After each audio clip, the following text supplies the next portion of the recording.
harmee hanga fedhe jijjiirrattullee afur keessa shiboo keessa kutee qilleensa keessa qaxxaamuree yeroo gurra kuusee dhiiga keenya keessa oliif gadi onneen kootamsaaf lafeen qaama kee qaama kootu dee jirtu. Walumaa galatti qaamni gartokkeen keenya keessa jabeenyummaa isaa olaala jetteeti. Waa'ee mucaa kana akka wal dhabsiifnu hin barbaada.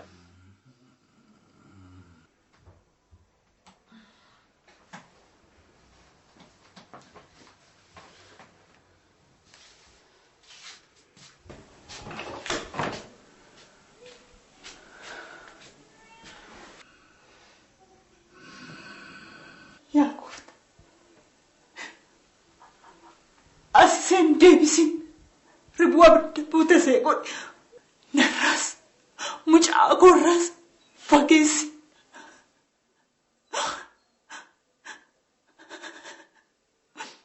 Kanan kana godhe immoo jaalala tokkicha ilma kootiif qabuuf ta'u sanaa beeke.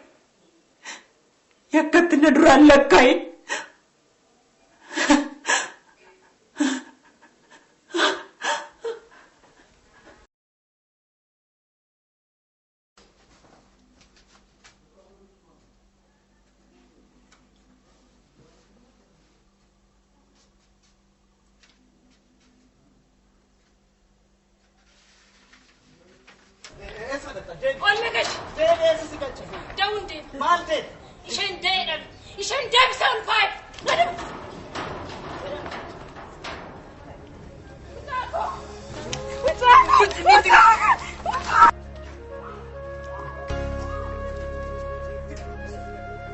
Malo na firmata nama na wame.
Dokter Abdin qabdu.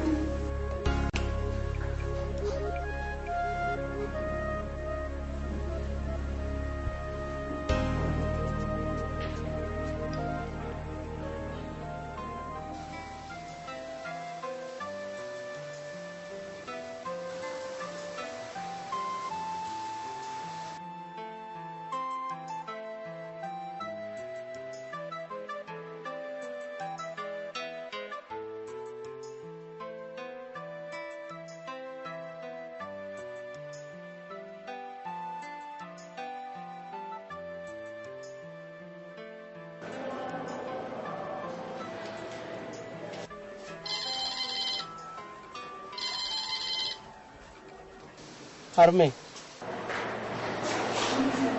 caaltuun argadhe. Caaltu?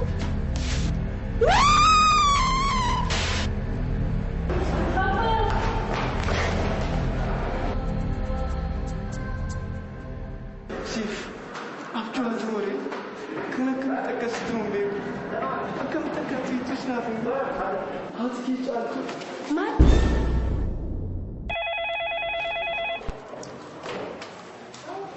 Takafoni hospitala beekan?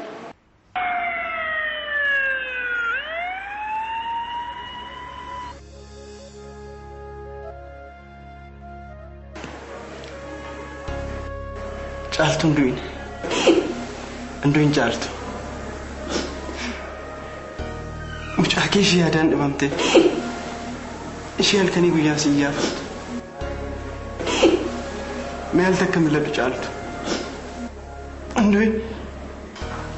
du'in caaltu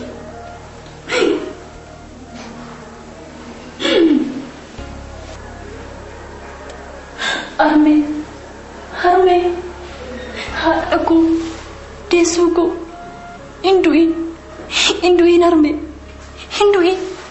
Hinduin Arme, Hinduin. Ela labbe ke jabse, mi anak ala kitiman, jalalan anisif kab, me karo ko ke sahubat, si iya fanna lu titina jadani marme.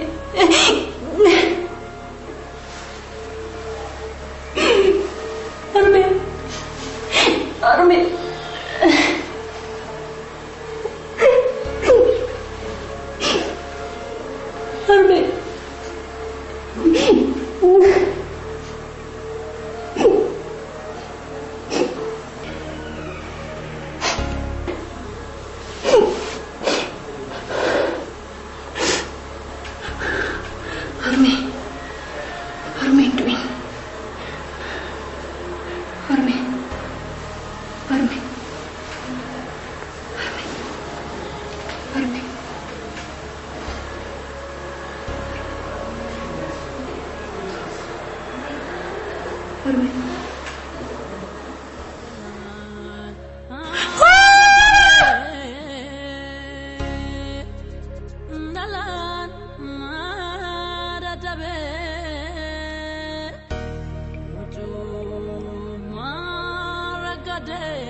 جالتني مو سجيب بيت لاتا جبرت